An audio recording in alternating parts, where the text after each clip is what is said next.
My name's Simon Mills. I'm on the BiG Scuba podcast with Gemma and Ian, and here to talk about Britannic and my book.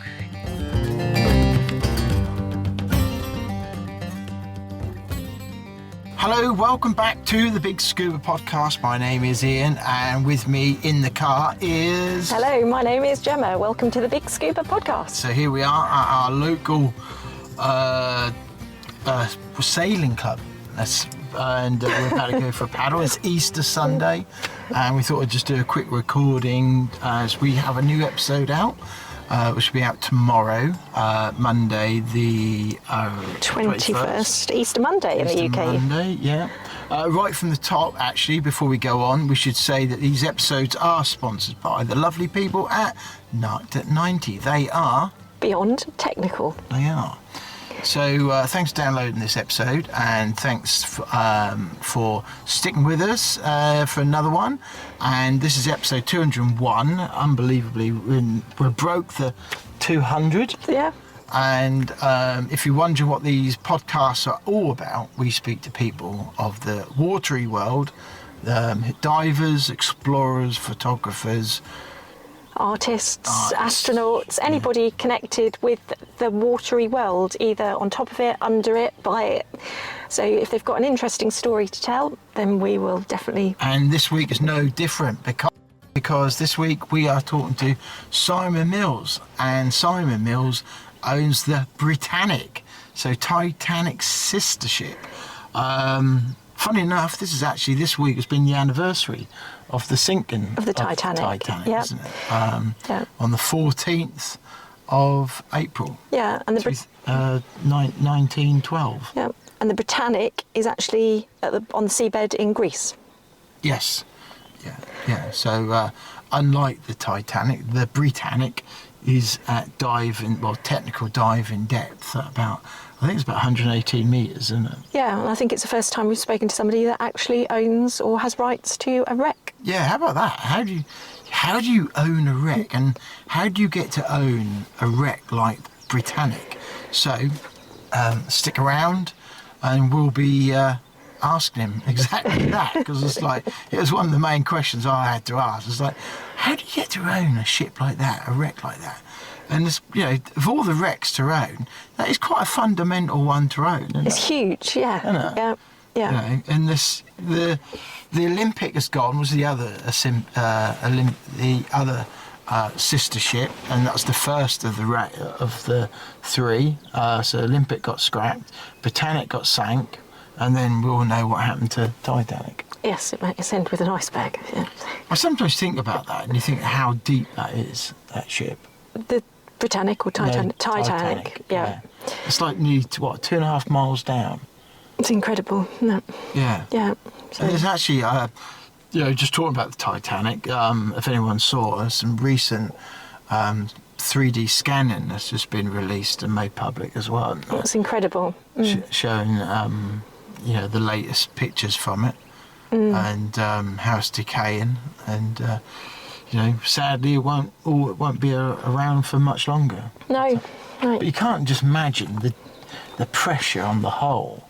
Keeping it up. And I saw actually something this morning. They were talking about how it all broke up on the surface, and then ploughed into the bottom because it was going so fast when it was going down. Yeah. Incredible. Yeah, but it's same with the Britannic, it basically hit the bottom and then laid down, didn't it? Yeah, so it's a much more intact wreck, and the Simon Mills' interest is particularly inside the Britannic as well. Yeah. So which is he has got a book. He has got a book out. He's got a few books actually. If you look him up, Simon Mills, and he's got some great photos in it as well. So there'll be a link to that in the show notes, I'm sure. Yes, all readily available on Amazon.com or .co.uk. So we've got some bits and pieces right from the start. If you are a local diver, UK diver, you've probably heard sad news of a death at Stony Cove, not through diving, and thoughts and go out to the friends and family who knew that person. and for everyone at Stony as well, who obviously turned up for work that morning, and had that to deal with, and it's certainly not an easy thing to deal with. So I thought go out to you guys at Stony Cove as well. And anyway, we were actually there. Well, we turned up, didn't we? But we didn't get any further than the gate because there was a police cordon on there. And that's we when... rocked up. We didn't actually book. Us two and Honey, we had planned to go diving that day, and we arrived at 9 o'clock in the morning and to find a policeman at the gate with unfortunately a cordon across the gate. So and told us that there's a police incident ongoing, and the site was closed. So and then of course we, same as everyone else, we found out the details later on during the day. Yeah, so we obviously didn't dive because some of our gear was at Stony, so we will plan to dive again in the next few weeks. Yeah, we need to pick up Honey's suit, dry suit. She's had some pockets put on, which I know she's looking forward to getting into. All being well. This is the start of the diving training season is going at full speed now. Crystal Seas have been up there once or twice already, I think. Yeah, they're there this weekend, and I think they've reported the visibility has improved, so that's good. Yeah. I've got my diving medical coming up, and I should be up there for my first diving weekend at Crystal Seas in a couple of weeks. Yeah, May the 10th and 11th. So it's exciting. Then flag will be up. Come say hello. Usually at the far end by the airfields. Come say hello and a shout out. That'd be good. Yeah. So we should also say hello to our friends at Sports Financial Services, who are also sponsoring this podcast as well.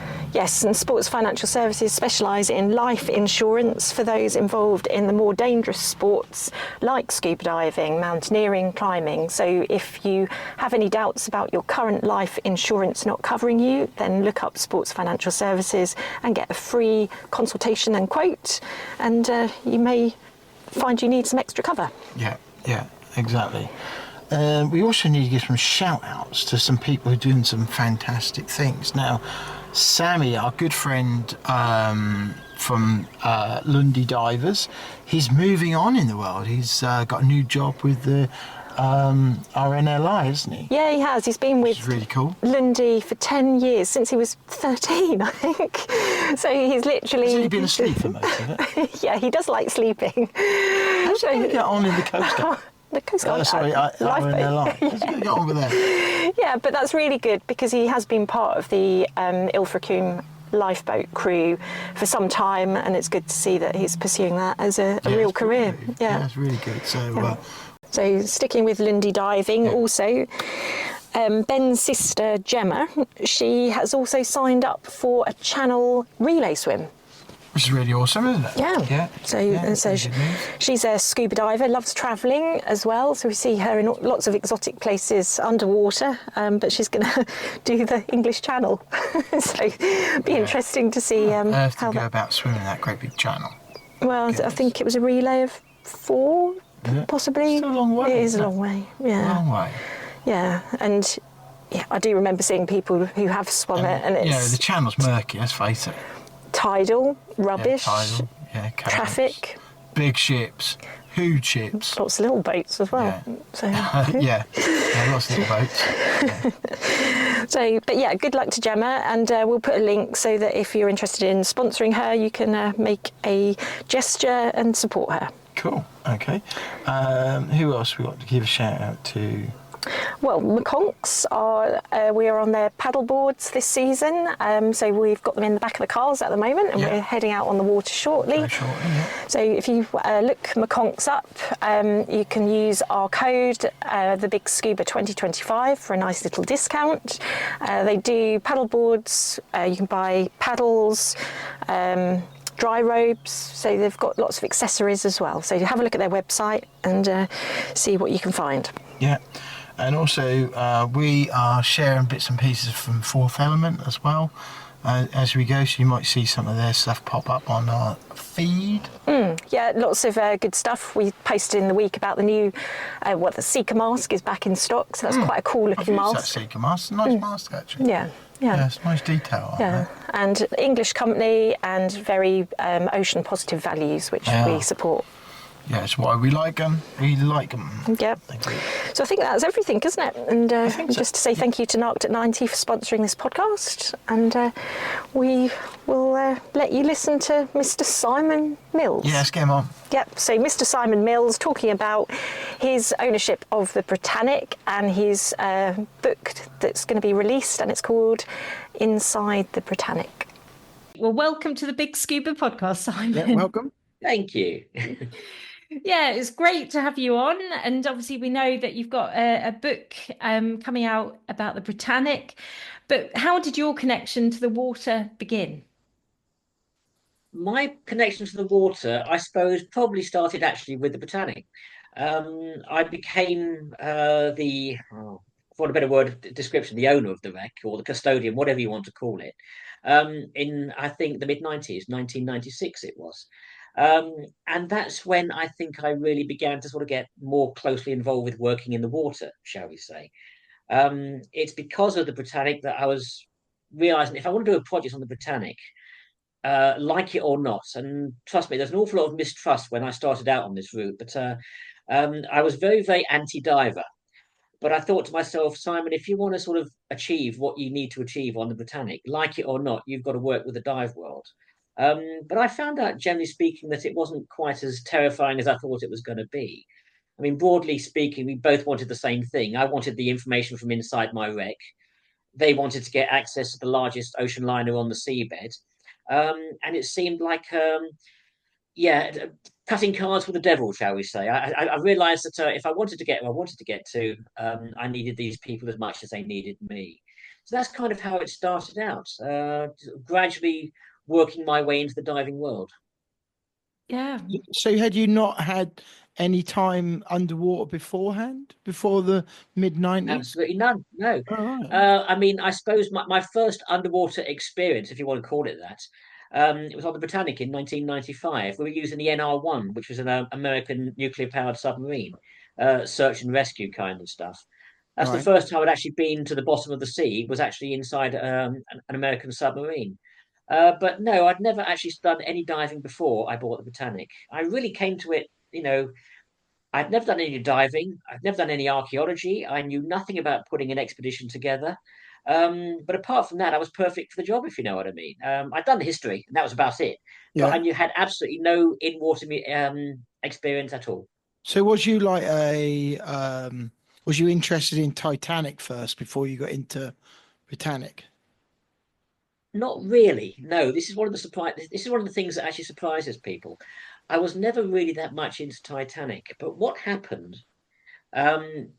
Basically, I worked in the film industry at the time. I was in the camera department. Yeah. And when you're working in the film industry, it's a very, very insecure job. You have an awful lot of unemployment. You're very, very busy working on films at one stage. My specialty was feature films or television drama. But in between as a lens projects, puller, wasn't it? Lens puller? As a lens puller? Got a focus pulling, yeah, absolutely, yeah. But what basically happened was that you get an awful lot of downtime between projects sometimes. It's very, very rare that you finish one job on Friday and start a new one on Monday. So you have to have little sort of things to fill in the time, shall we say. So I was doing background research for documentaries for people. And around about the mid-80s, 85, I think it was, Bob Ballard found the wreck of the Titanic. And so by pure chance, I found myself researching probably quite a few Titanic documentaries. But the difference with me is I was also researching the other two ships, Olympic, Titanic and Britannic. So somehow I became the expert, for want of a better word, on those two ships. So I had all this information. I thought, well, I may as well publish it. So I published a little booklet, about 30,000 words on the Britannic. Following year, did the same thing on the Olympic. And that's kind of how I got into it. So I wasn't really sort of a dyed-in-the-wool Titanic nut by any stretch of the imagination. It's just that because of the work I'd been doing, I became the expert on the other two ships. And that's really it. That's how I started off down this route. This episode is brought to you by Narked at 90, the cutting-edge pioneers in the world of diving equipment. Meet the founders, John Routley and Brent Hudson, who have logged thousands of mixed gas dives over the past 3 decades. About 20 years ago, these experienced technical divers combined their passion for diving and engineering skills to create Narked at 90. Whether you're new to diving and ready to take it up a notch, have a fair amount of experience, or are considering a transition into technical diving, we highly recommend Narked at 90. They're ready to advise on the best equipment and setup for your personal and commercial needs. Narked at 90 also has extensive hands-on experience with shearwater and ratio dive computers, being the longest serving UK service centre for these brands. They're ready to offer technical support, servicing, repairs and upgrades for all shearwater and ratio computers past and present. In addition to shearwater and ratio, Narked at 90 stocks and supports many other brands such as DiveSoft, JJCCR, Hollis, Revo and Kiss rebreathers. The diving community is always enthusiastic about Narked at 90 and it's easy to see why. Here are just a few reasons.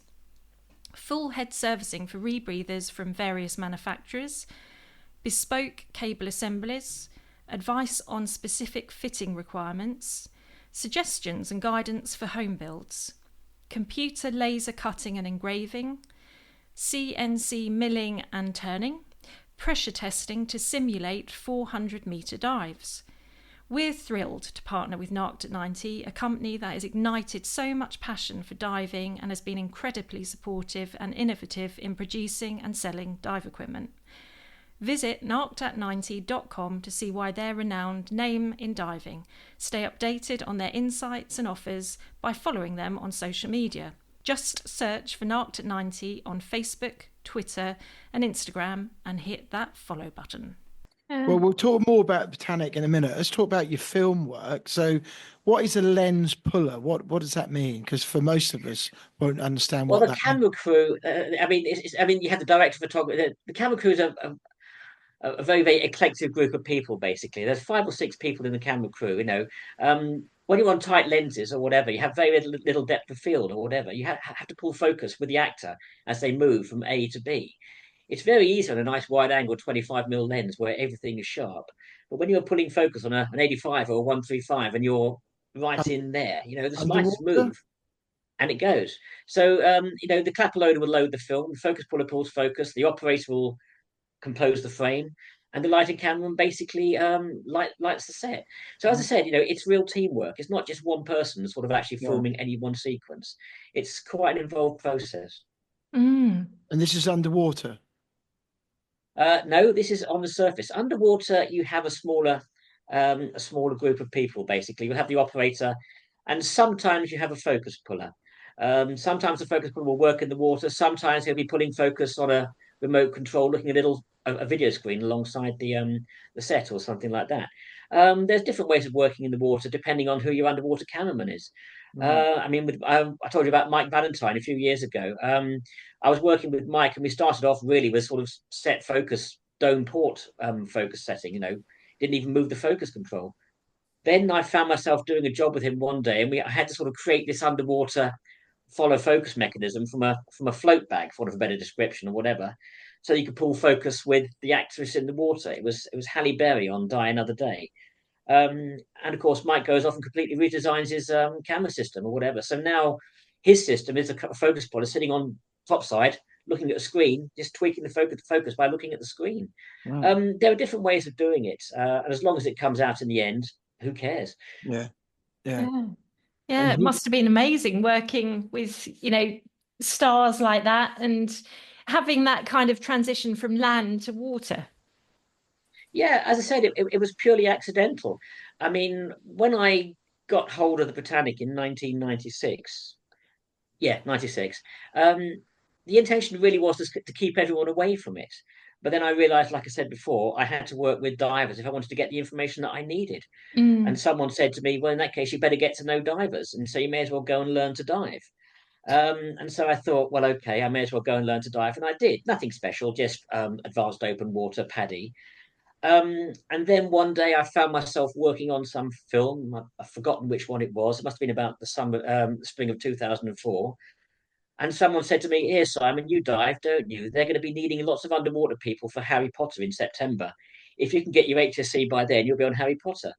And so I thought, well, okay, I'll go out and get my HSE. And I did. And that September, I was working on Harry Potter in Leavesden in the water. So it's one of those things that kind of happened by accident. It was never intentional. I never intended going down the underwater route. I just suddenly found myself in a position where I could. And so I Yeah. did. So Yeah. how did you find the diving experience going from your, basic open to advanced to rescue to HSC? That's quite a, Hmm. journey. Well, the HSC wasn't too complicated, actually. 'Cause, I mean, once you've done rescue diving, you've pretty much done everything. You're just doing it all again under sort of HSC conditions. But no, I mean, when did I pass my? Oh yes, it was in Horsey. I passed my open water in Horsey down in Hampshire. But most of my diving was done in relatively warm waters like Sharm, so it was quite comfortable. When you're diving in a tank in Pinewood or Leavesden, well, the water there is about 20, 30 degrees. It's very, very clear because it has to be very, very warm for the actors in the Mm. water. They have to be comfortable. So when you first get into the water, you're going, blimey, God, that's hot, or something like that. After about half an hour in the water, you really appreciate it. But the first 5 or 6 minutes in that water, it's very, very uncomfortable as you get used to the heat. I mean, you're wearing the thinnest possible wetsuit that you possibly can, for about 3 millimeters, I think it was, or something like Yeah. that. It really is something to sort of it's something to adjust to in the water, but getting into it at first is not that comfortable actually. Mhm. Mm. What was the Harry Potter films that you was working on? It was Harry Potter and the Goblet of Fire. All right. Yeah. It was a Tri-Wizard tournament when he's in the water, Yeah. going down to retrieve their friends who were tied beneath the surface. Um, but it was not the most exciting job to do because most of it's computer generated. I Yeah. think it was mostly blue screen all over the place, all around the actual set, underwater. The only thing that was practical in the water, as far as I remember, was the seaweed. Oh, and Harry Potter himself, of course. Everything else was computer generated. So it wasn't the most exciting set to work on underwater, but hey, No. it was 3 weeks of work and I enjoyed it. Yeah. Yeah. Exactly. And you've had a connection with one of our previous guests, Ros Lunn. Did she help you on your diving journey? Oh yes, Roz. She was the one who had to put up with me as she was the one who basically convinced me to sort of learn to dive. But let's just say I was not a natural student. I wasn't doing it because I wanted to learn to dive. I was doing it because I kind of had to, if you know what I mean. So Mm. I was not the most receptive or the most gifted student by any stretch of the imagination. I eventually became okay. I Yeah. eventually became okay, but it was quite odyssey, shall we say, to actually get me to that point where I was semi-competent in the water. Yeah. Well, you've got where you've got, and understanding, obviously, you've got divers that want to go to the Britannic, and you can now understand their, environment much more, can't you? Yeah, that's kind of why I did it, to be honest with you, because I had to Mm. understand them. I mean, whenever I'm planning a jaunt to the Britannic, I'm sitting here in my office. I've got large plans rolled out. I'm drawing little lines here, go there, turn left, toe right. Cup of tea in my hand. It's easy for me sitting in a nice warm environment. But I mean, for divers who are 110 meters down below the surface or whatever, in a dark wreck, having to judge is what I'm asking them to do safe or not or whatever. Mm. So yeah, it helped to understand better um, what I'm asking them to do. I mean, the one thing I always tell any diver on the Britannic on the project, whether if they're working with me, the one thing I'll always say is, listen, if ever I write something down here and you think it's practical or not practical or just plain bloody dangerous, you are always at liberty to turn around and say, sorry, Millsy, I'm not going down there. It's too dangerous, and turn around and Mm. come back. Only they can make that judgment. Like I said, I'm sitting here, nice big set of plans, drawing lines all over the place. I like to think I get it right most of the time. And generally speaking, they get all the targets I set. But just occasionally, no, it's not practical. And they have to have the right to turn around and say, I'm not going in there. But Mm. like I said, everything I've done so far has been quite realistic. And there's very little that we've not been able to get that I haven't written down first. Yeah, that's amazing. And So you go on, Ian. do you still dive? Just pleasure dive? No, I'm not really I haven't been in the water for quite some considerable time. I mean, generally speaking, my HSE is valid for life as long as I've got an HSE medical, I believe.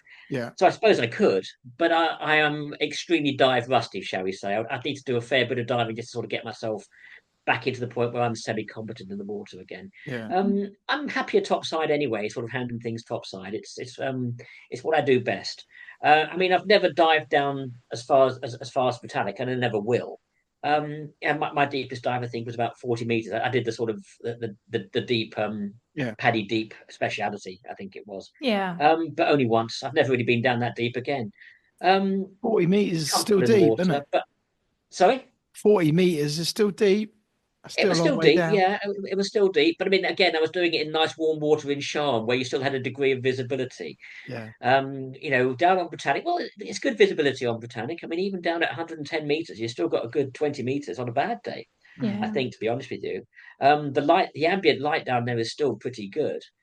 But I mean, I suppose, sort of say, diving on Lusitania, where it's probably a lot darker and greener. There are Yeah. some wrecks you dive and you can see, feel like you're lucky if you can see 2 feet or something like that. Mm. Britannic, because we've got a lot of visibility. I've been down there 2 or 3 times, but always in a submersible. But I've always been surprised at how much you can actually see down there. So, I mean, I think I'm a fair weather diver, you'd probably call it, or whatever. If it's nice warm water with a good clarity, I'll be a lot more comfortable. But if you put me in some dark, dingy, cold, grey water somewhere where I can't see a thing, I'll be back at the surface very quick, I think. Like I said, I was not a natural diver. I was comfortable in my element and I knew my limitations. Well, And as that's the Dirty best Harry thing. says, a man's got to know his limitations. Exactly. True. Yeah, Yeah. it's very true. Yeah. Yeah. Yeah. So owning the Britannic, that's quite a statement. Yeah. Yeah, it's unusual. It's something that I never really set out to do.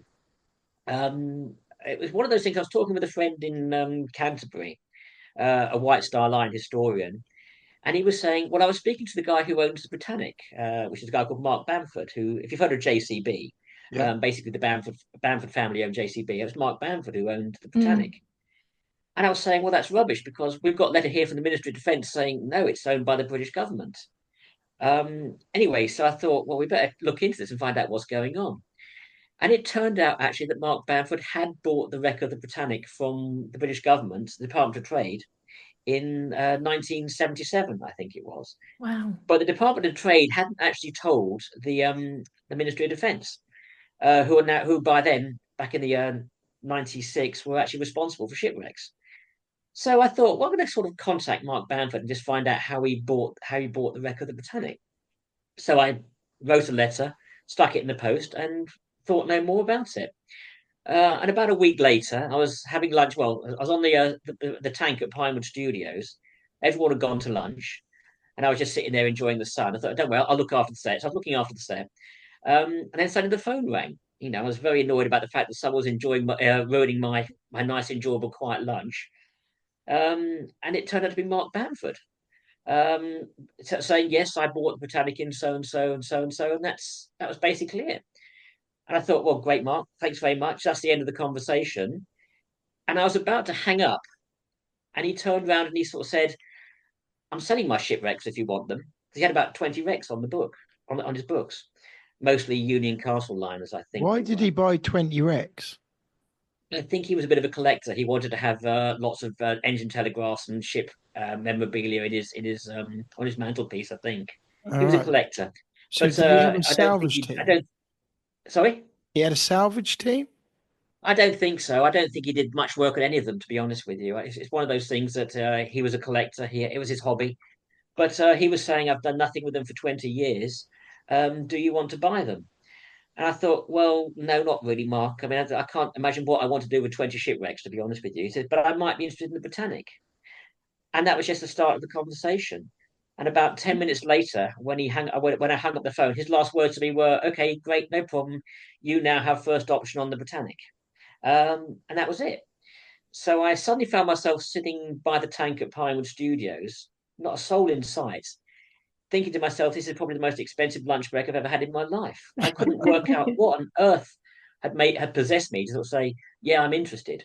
I didn't buy it there and then on the spot, but I mean, the point is, it was never intentional. It was just one of those things that he goes, "Do you want to buy it?" And I thought, "Yeah, why not?" So we looked into it, and about 2 or 3 weeks later, I gave him the check, and he gave me the piece of paper, just a piece of paper saying, you now own the Britannic." Wow. That's In kind of, fact, if you want a little Oh, treat, that's the piece of paper. wow. oh, wow, awesome. That's all it is. It's just a piece of paper saying, So, you have the UK government's legal title to the wreck of the Britannic. that's like a deed, a legal deed. Basically, Wow. yeah. Yeah. As long as you've got the paperwork. In Britannic's case, you can trace the paperwork back to 1917 when the British government paid off the White Star Line. Yeah, because that So, was to all in their intents and care, purposes, wasn't it? there's a good paper trail right back to 1917. Mm. Yeah. So is it kind of that your passion is knowing the absolute everything about the Britannic and the Titanic, and is that what drives you? Titanic, Titanic, no. I mean, as I said, I mean, it's one of those things that it's a necessary evil. The Titanic. I mean, the bottom line is, if you talk about the Titanic, everyone's heard of it. If you Mm. talk about the Britannic, it's still a sort of a growing subject or whatever. The diving world knows all about it for obvious reasons. They still call it their Mount Everest, I believe. But ultimately, Titanic is the hook that gets people in. If you want to involve media, you don't go and sort of say, "We're doing a dive on the Britannic." They'll go, "The what?" But if you say, "We're doing a dive on the Britannic," which is the sister ship of the Titanic, Mm. that's when you can hook people. Mm. So Titanic is very much necessary evil for me. I just make sure that I know enough about the Titanic to hold my own in any conversation. But my real strength is probably Britannic. I know much more about that than anybody else. But Titanic, it has Yeah. to be part of the package. Yeah. And Yeah. the Olympic was scrapped, wasn't it? He was, yes, in the 1930s up in Jarrow. Yeah, You'll it was find the lots of first one. paneling all over the place. But yeah, she was scrapped in the 1930s. Mm. Yeah. So with the ownership then of the Britannic, um, what sort of responsibilities do you have to? Because like, could you just basically just do nothing, or do you when you take ownership of a wreck like that?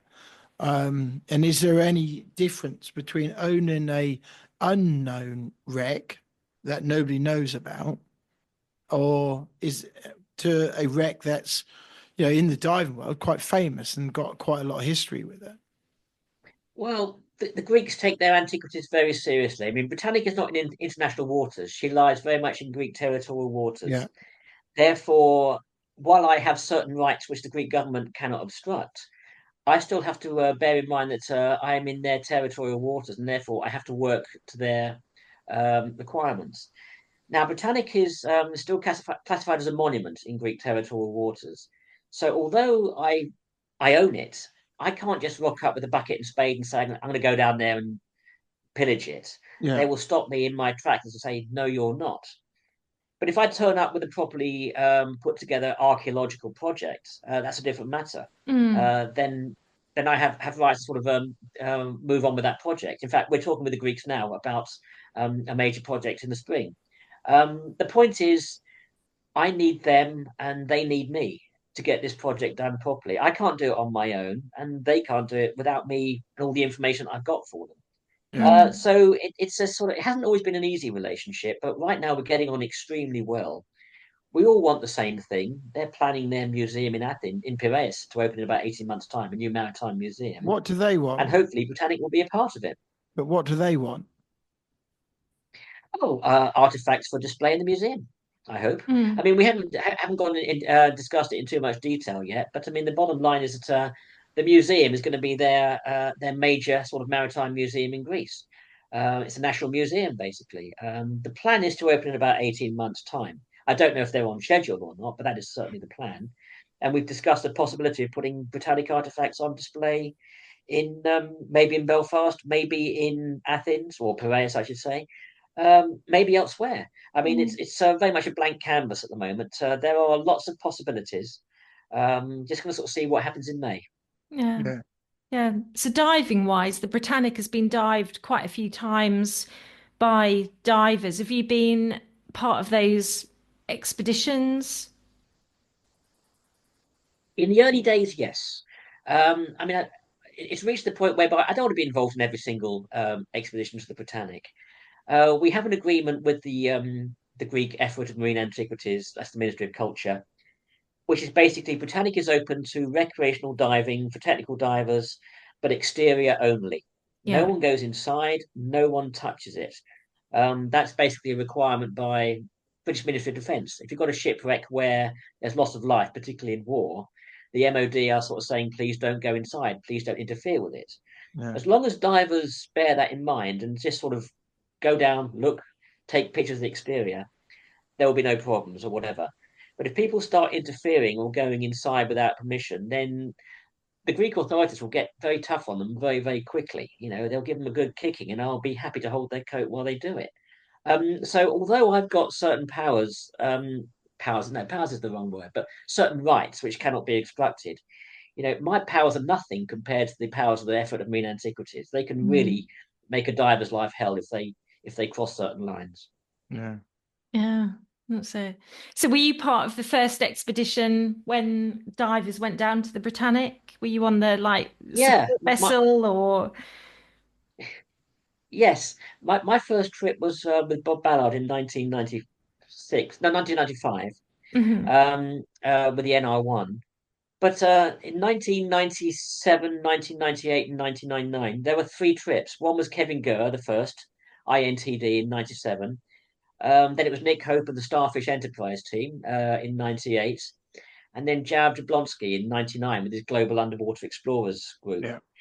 And it was only after I'd worked with those three groups, I began to feel that, okay, I now know enough about working in the water to put together something more ambitious. So I worked with Carl Spencer to put together a project for National Geographic. And in 2003, we got the media backing to go down to the wreck and do the first proper internal survey of parts of the superstructure. So it was very much a learning curve for me. But I Mm. think the real game changer, I mean, I wanted to go inside sooner, but we didn't really have the equipment to do it. I think the real game changer on Britannic was the arrival of the closed circuit rebreather. Yeah. You could go inside the wreck without disturbing the anaerobic interior. They weren't picking up silt or anything like that.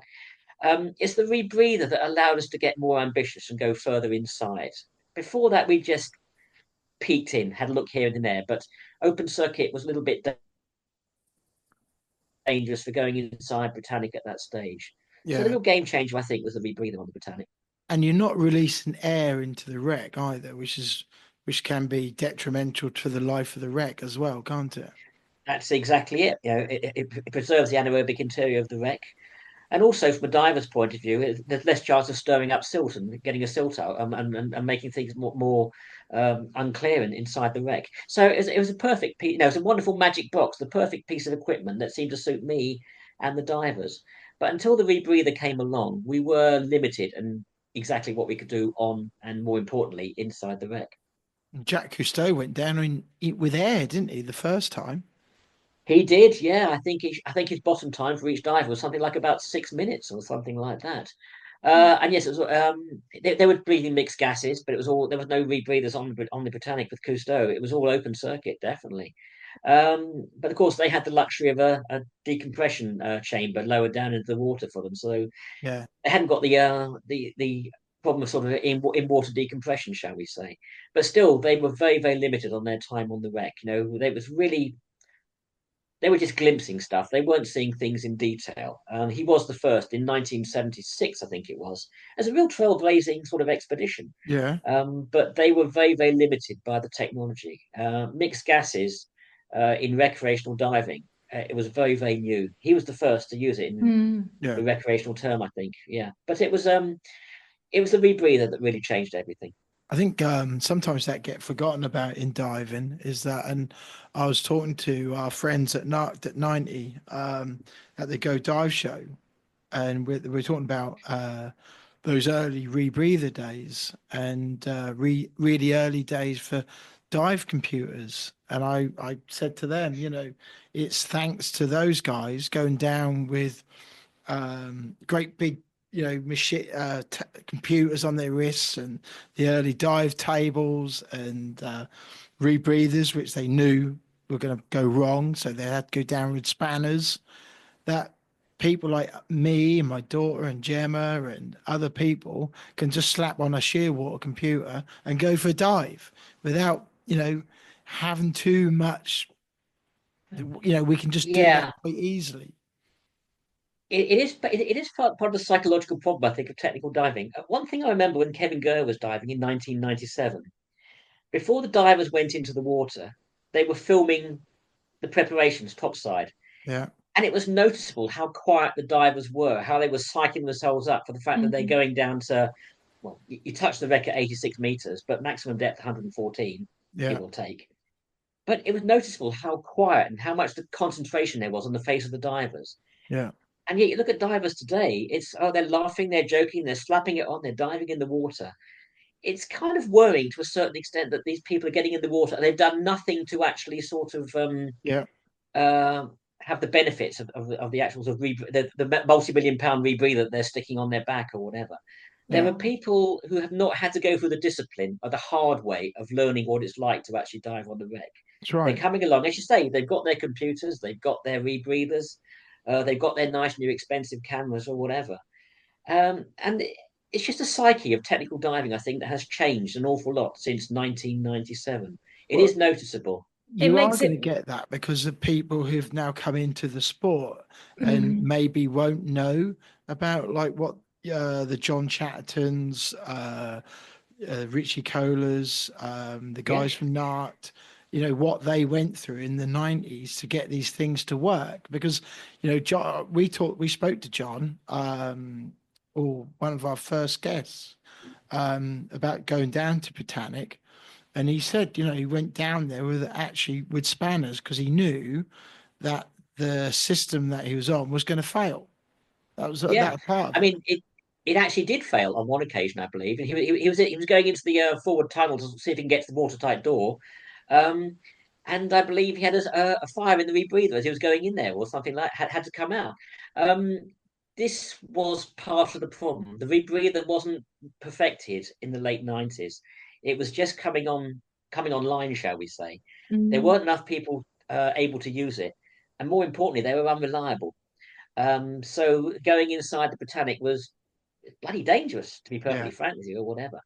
It was only in the early 2000s, about 2003, which is the Nat Geo trip, where we had every single diver equipped with a rebreather that was actually reliable. And we yeah, felt confident to sort of say, okay, fine, we can now start going a little bit further inside.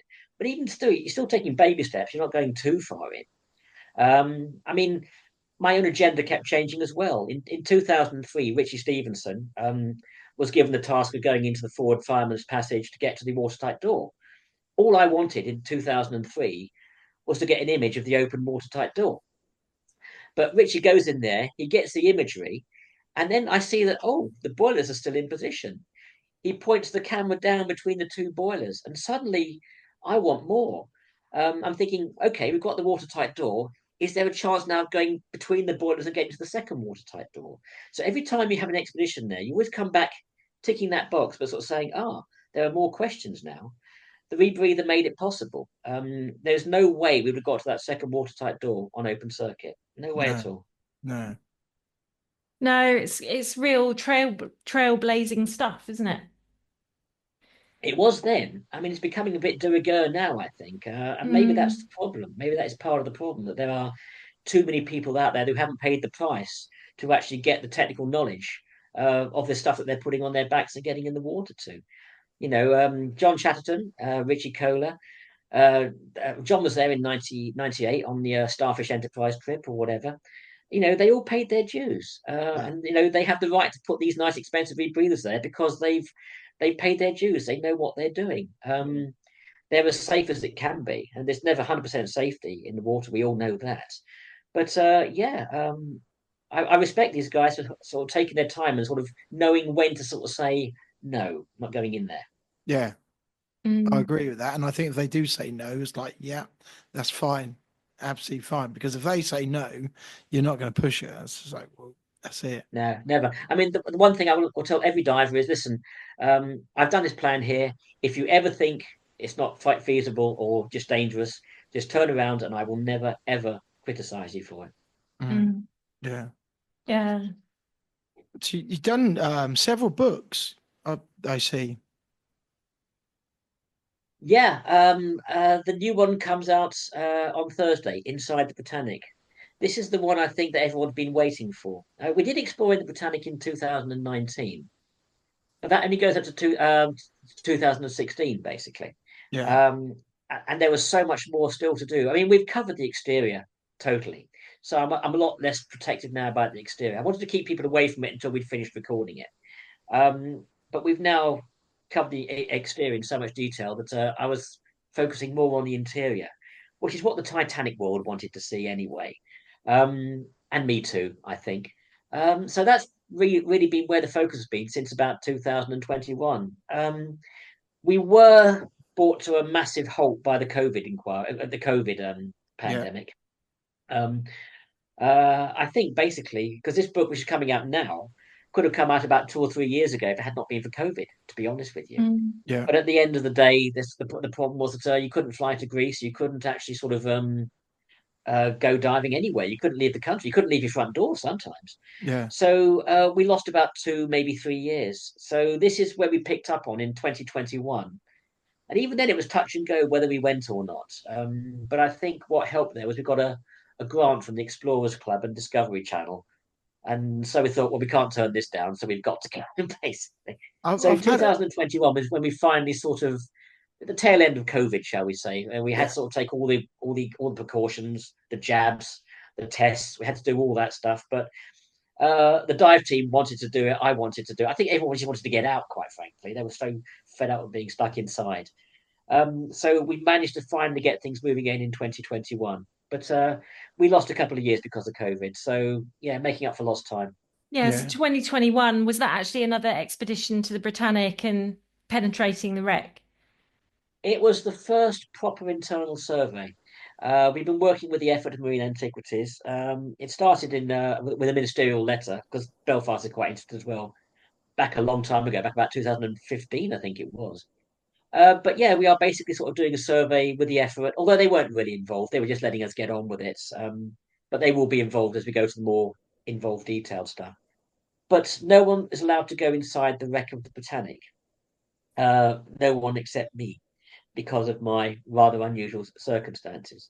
So it was very much a controlled team. The team were also gaining from this because they were getting to go inside the Britannic, basically. It's wonderful because nobody else can do it. They're capable of doing it, but they're just not allowed to do it.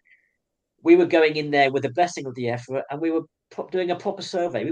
We weren't just going in there and pointing cameras X, Y, and Z. We were going in there with definite targets to sort of work out what's going on here. Why did this not work? Or why did that work? Or what's the damage area here? So I was giving the divers very, very specific targets on what to look for and why. So the book is actually quite meaningful because it paints part of the sinking scenario in a very, very different light now. I'm not going to say everything just yet. I'll let you read the book, to be honest with you. Yeah.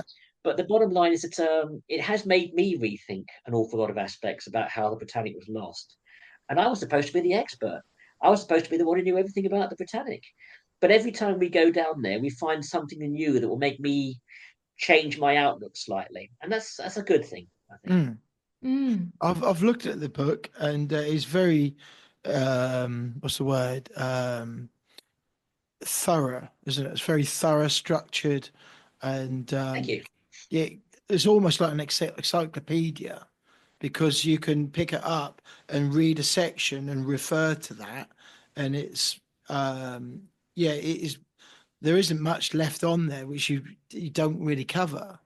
It's it's a very thorough book, breaks which then covers just about everything.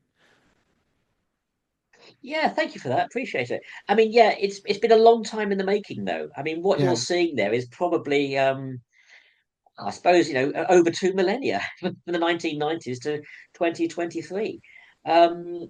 All thanks to the dive team who actually sort of go and get the targets that I set for them. yeah, of course. I get the credit for the book, but none of it would have been possible Mm. without what the dive team did in order to get me that information. Um, I've got a sort of, I feel a bit like, General Custer surrounded by Indians at times. I've got the sort of diving lobby asking me questions. I've got the Greek authorities asking questions. The British government have their position. The Titanic people have got questions or whatever. I really find myself in the middle sometimes, and getting the balance right so you satisfy everybody is not always easy. But this one's more complicated because this is the first time I felt there was enough diving stuff in there to sort of say to the publisher, okay, I think maybe you want to sort of talk to the diving lobby as well, and not just the Titanoracks as we call them, or something like that. Which is why I'm talking to you tonight, because I think you are the first podcast I've done with the diving lobby.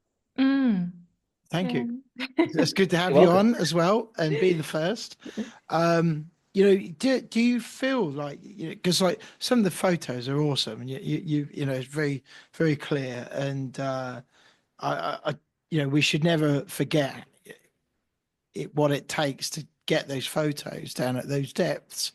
And talking about the depth, I always try and imagine how deep that is. And I often refer to the Palace of Westminster, the Big Ben Tower, that's 100 meters high. So Is it? I that's, didn't know that. yeah, that's 100 meters. So that wreck is deep and what Big Ben is tall, It is, so yeah. I pretty mean, amazing. 140, yeah, 114 meters is the official depth. Some divers say they got to about 119, where the seabed is slightly uneven. But generally speaking, it's about 114 meters level depth, with the occasional trough here. So someone's got the record basically up We in do. 119 on the Britannic. We do that at the Hydro Box at Stony. We'll get the dive computer, we'll ram it, see if we can get it right down Yeah, to about 38 meters, 36, because yeah. the Well, box I don't sit think level someone's been there. doing that on the Britannic for a few years. There's a big trench there now, or something like that. Yeah. Um, but what I was going to say is that when you look at those photos and you've made this book with their help, do you find yourself thinking, I'd really like to see it my own eyes inside?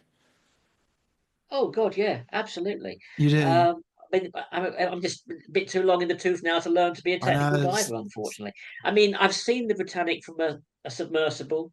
It's a wonderful experience, but I will Mm. never touch it. Yeah. I mean, I'm very jealous of the likes of Evan Kovacs and Richie Kohler going in there and sort of going into the Turkish bath or swimming into the boiler room or the reciprocating engine room. Some wonderful stuff inside there. The footage is fantastic. Yeah. I would dearly love to see it with my own eyes, but I never will. No, and most of us won't. Most of us won't, will they? No, But as no, most no, technology no. progresses, there's always ROVs and, the subs that you can go down in. Yeah, there are a couple of small nooks and crannies which a diver cannot get through, but Evan has told me that well, they got a small ROV that could. Mm. So there are still one or two areas that I want to examine inside the Britannic. I don't think that'll be this year. But the one thing I'm keen not to do is go back every year and do internal work. It's important that people understand that if you're accessing the Britannic as exterior only, and if I'm going back every year and going inside, it weakens that argument.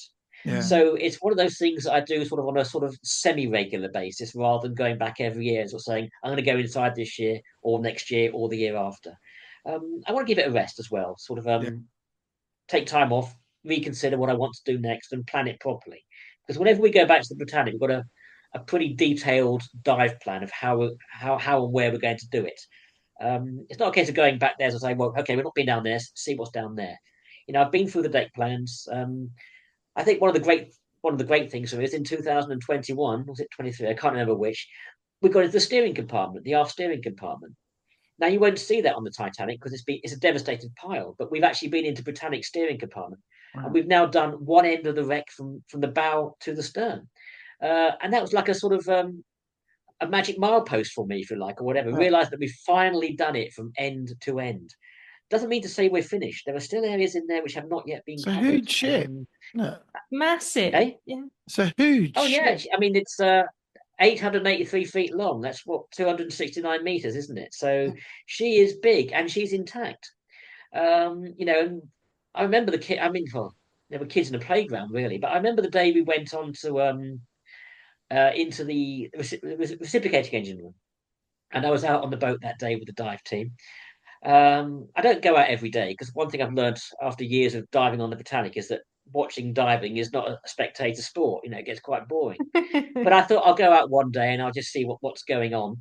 Um, And I noticed the divers as they came up. I deliberately sat back and said nothing, just watching them, because they'd all been inside Britannic's engine room. Richie Stevenson, Richie Kohler, Evan Kovacs, all long in the tooth, been there, done it, got the t-shirt, done everything, or whatever. And they were like kids in the playground. They were so excited by what they'd seen. And these were the experienced divers. And I thought it must have been good. I look forward to seeing the footage tonight when I sit down in my hotel room and watch that stuff. Yeah. Just seeing how almost childish their reaction was to having how excited they were about going inside the engine room. I thought it must be good. So Mm. yeah, it's worth it. How can Well, you not get excited by the sheer engineering and thing, and what that ship was about? That's Yeah, and how amazing. intact it was. I was very surprised mm. myself. You see, those engines must be something close to 1,000 tons each. I'm not quite sure exactly. No one really knows exactly what they are. 700 or 800 tons minimum, I would think. And they've been on their side for over 100 years, and they're still intact. Yeah. The gantries have been torn away; they're damaged, but the actual engines themselves are totally intact. It's not what I was expecting. I was expecting to go in there and find a pile of junk lying on the lower starboard side. And Yeah. when you suddenly see, the boilers are still in position or the engines are still there after over 100 years, you think, how the hell did that happen? Whether you're preparing for a local club dive, looking forward to a warm water dive overseas, or excited about the prospect of exploring a new wreck, life is full of adventures and challenges. But what if life's unexpected moments catch up with you? Good point. Are you and your loved ones prepared for the unexpected? This is where sports financial services can help. Sports Financial Services are your specialists for scuba diving life insurance, income protection, and critical illness cover. With cover from them, you can protect your family's future whilst pursuing your passion for diving with financial peace of mind. Their tailored plans can help ensure you and your loved ones are financially protected should an accident happen. Their flexible policies can adapt to your unique lifestyle so you can focus on the things you love most. So speak to one of their scuba diving specialists today and join with other individual and club divers who trust Sports Financial Services with their life insurance, income protection, and critical illness cover needs. Visit them at www.sports-fs.co.uk or call 0345 565 0935 to find the perfect plan for you, your scuba diving activities, and your family. Even if you have an existing policy in place, they will be happy to provide a free review to show how their cover compares. Sports Financial Services, providing financial peace of mind, one diving adventure at a time. Woo. Do you do tests or anything like that to see if what the life cycle is on the wreck, on how like the metal breaks down? Because we've had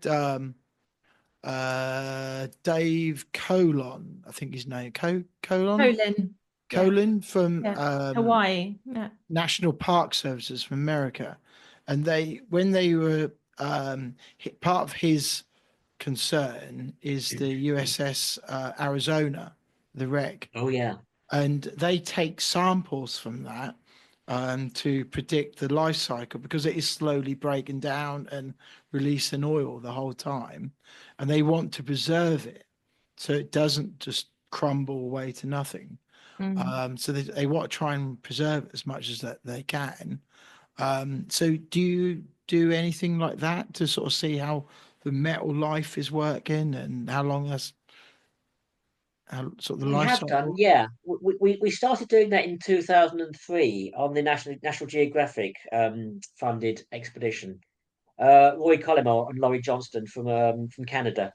And we were analysing, the bacteria in the water, how reactive it was against the iron in the steel plates, analysing rusticles because you can see the rust is coming out of the ship. Yeah, And also, we left down there like a metal platform, if you like. And this is long science because the whole idea was to leave it undisturbed for 5 years and see how much iron was actually bleached out of the steel. And we retrieved it after about 5 years, almost closer to 6, actually. And they worked out that by the time they got the metal coupons back to Canada and analysed them, they worked out that some of those coupons lost about 30% of their iron content, which is Mm-hmm. quite high. Mm. It was actually somewhat higher than the rate of deterioration on the Titanic, which surprised them. Although I think it's probably slowed down a bit. The one thing the Britannic has got, which Titanic has not got, is a lot of sea life on it. And it's now created like almost like a shell on the wreck, an almost anoxic environment. So it's stopping oxygen getting to the steel. Yeah. So once Britannic stabilized in the water, um, the process of degradation has slowed down considerably. Whereas because the water's a lot warmer and lighter than it is in the Titanic, you can pretty much guarantee that she began to corrode at a much faster rate than the Titanic at first. Yeah. So all these things are being analysed. Britannic is standing up quite well to her environment now because of this shell of the biomass. But she will collapse one day. There's no doubt about it. I mean, no steel shipwreck can last forever in a saltwater environment. Yeah. And suddenly it will reach the point where, the hull is suddenly no longer strong enough to support its own weight. And once the collapse starts in one place, who's to Mm. say how quickly it will occur in another place? It could be a very large collapse very, very quickly, or it could be a small number of collapses spread out all over the place. We Yeah. don't really know, but we do know that she is deteriorating, but there's no surprise there. No. No. Yeah, it's exciting stuff, isn't it? It's a life cycle that you're watching. It is. I mean, there's more to it than just diving. I mean, the divers just love the diving, but the bottom line is, if I'm working with the Greek authorities, they don't want just sort of pretty pictures. They want proper work being done on the wreck. So yeah, we've done the science. We've been inside. We've analysed certain areas. We've been to key areas in the sinking to work out why certain things may or may not have worked. We now have a more complete picture of why the Britannic sank. You look at the Cousteau findings, and it was interesting, but a lot of it is actually wrong. But of course, Jacques Cousteau was the only person for 20 years who actually visited the Britannic. Yeah. And because of that, a lot of his theories um, took hold and people believed them or whatever. He put together theories based on what he saw or what he thought he saw. But like I said, his divers didn't have the technology that we have, hadn't got the cameras that we have, or have been to the places that we've been. So Cousteau came back with theories which a lot of which, not all, but a lot of which have not stood the test of time. The internal coal dust explosion. Were there munitions inside the bunkers or whatever? The answer is no. We found no munitions down there whatsoever.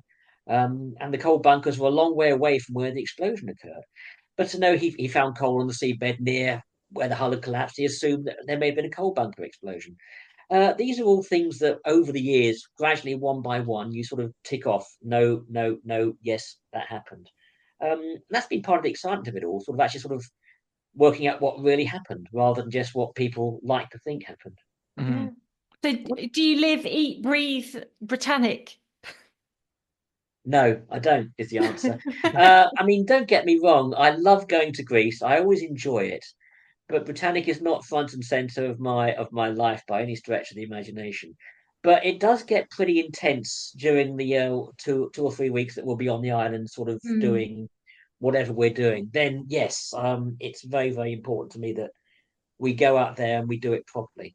But no, I'm not the kind of person. I mean, they've got very little in my flat of the Britannic or whatever. It's sort of it's an interest of mine. I wouldn't, not quite a passion. I'm certainly very serious about it. When we're Mm. doing the work, I'm very, very serious about it. But I don't go out to dinner with my friends at night and talk about nothing but Britannic or whatever.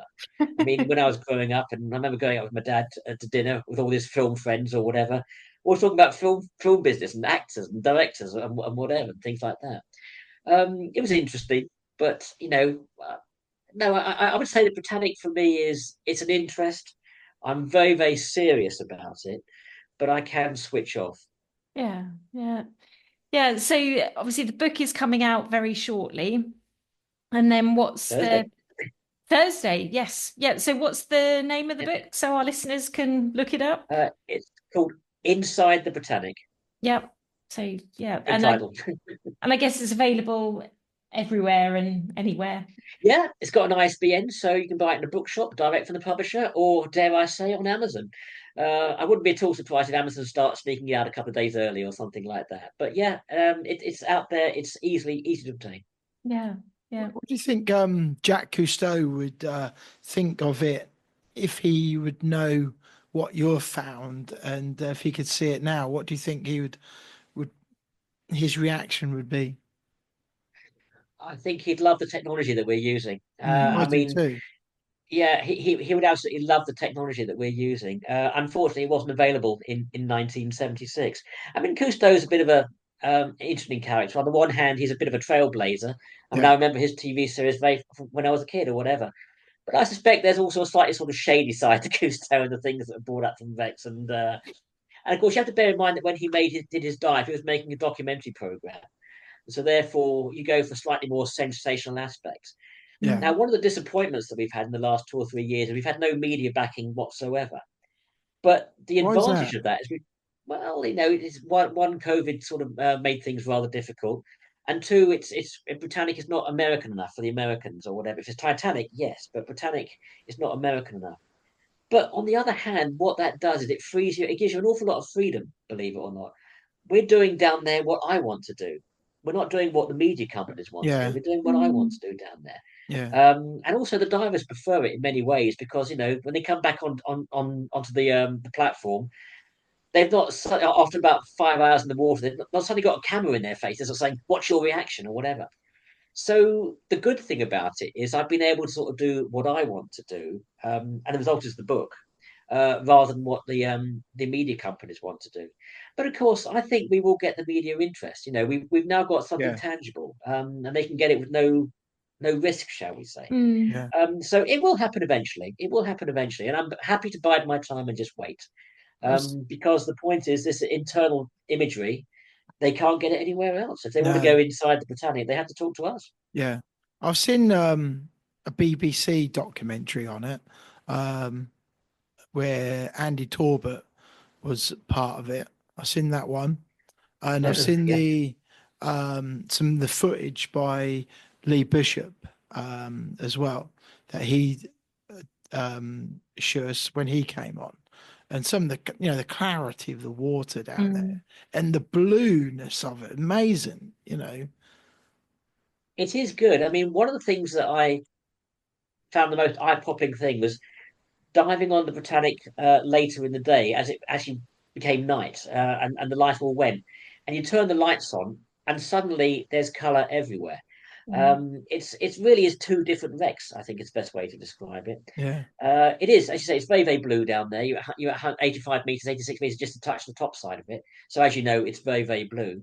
As the light goes and you switch the lights on, the artificial lights on, suddenly you see the color of all the sponges and all the fish that are on it, the wow. orange antheas all over the place, the colored sponges. It's remarkable how it can change just like that. Yeah, So it's a very interesting wreck to dive, Britannic. But when you're making a documentary and you're on the exterior, you always try to dive around about midday when the sun's at its highest, so you got more light down. yeah, Mm. When you're filming inside, it doesn't really matter because there's no sunlight coming in there. Everything you're doing inside the wreck is all done with artificial lighting. So, to all intents and purposes, you are much more free to dive whatever time of the day you want to. Generally speaking, the water's calmer in the mornings. It starts to sort of stir up a little bit in the it's afternoon. quite strong So, an currents early there, dive isn't it? time. Sorry? Windy. Strong currents there. Mm. There can be a strong current down there, but we're more concerned really with the windy conditions on the surface. It's what they call the meltemi. When you get a strong meltemi coming in, it can wreak havoc in the Kia channel. So that's really what determines if it's safe to dive or not. But that's Mm. something that the dive contractor and the dive team leader will decide. I never get involved in those discussions. If Yeah, they turn around and say it's safe to dive, that's fine. If they turn around and sort of say it's not safe to go out there today, they will get no argument from me. I'll be yeah, very disappointed, but I will never argue. I'll never argue that point with them. They no, will always Mm. win that one. yeah. Yeah. Well, it's great you've had the experience of being on the dive boat, seeing the actual real life divers, go through all that process of kitting It up and was then fun at coming. first. It was fun at first, but after about a week, you begin to realise, when they're spending about 3 hours decompressing or something like that, there's nothing to do on the boat. You quickly lose that enthusiasm, shall we say? I'd much Yeah. rather be on the shore. Mm. I don't know, sitting in a bar drinking my nice gin and tonic while they're decompressing. We'll talk about it when they get back to But the yeah, dive shop. that sounds good. Lee Yeah. Bishop actually gave us a couple of questions to ask you, actually. Never heard of him.